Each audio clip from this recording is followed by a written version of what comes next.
Hello everyone, this is Ali Reza. Welcome to the Mentor Code Lab. Today we will talk about another integer type, and that is long.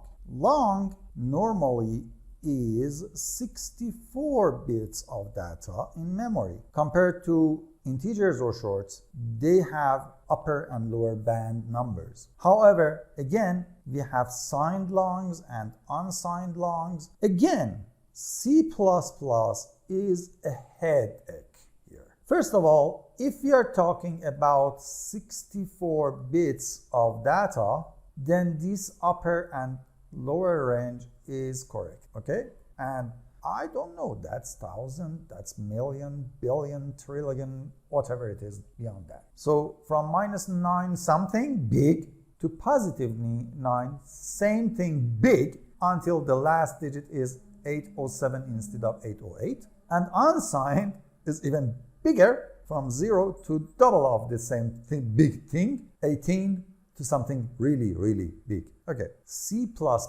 has a very interesting thing here. If you look at the integer value, you would see that standard LP32 was behaving different, and ILP32 64 and LP64 were behaving like the same thing. However, here, standard LP32, ILP32 and 64 behaves as the long is 32 bits, okay? And LP64 takes long as a 64 bit. Again, signed, unsigned. C# is 64 bit and it has signed and unsigned. Java is 64 bit and it's only signed. Python is again an exception. Python has no upper or lower band, so it's beyond 64. So it's only signed, but no limitations in integer whatsoever for the upper and lower band. So it can go beyond 64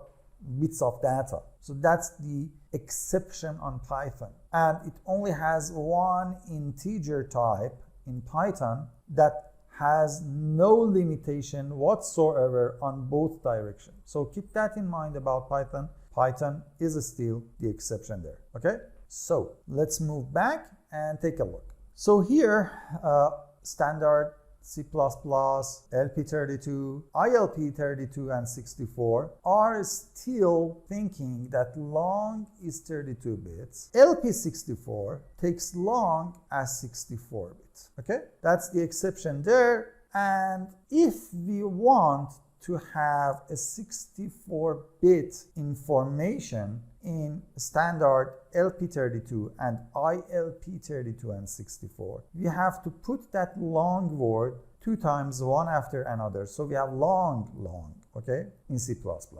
This means definitely 64 bits in any language definition of C++. So if we take a look at the data that we have on C++, the LP64 is the closest version to C#, because in LP64, short means 16 bits, int means 32 bits, long means 64 bits, and again, long still means 64 bits. So if you want to work with C++ and keep the data definition as close as possible to these days standards like C# and Java, you should choose LP64 as the version of C++ that you are working. If you like these videos, please hit the subscribe button, hit the like button so that I know that you like some videos, and please introduce this channel to your friends, and please turn on that bell button so that whenever I upload a video, you get informed. Have fun everyone, bye.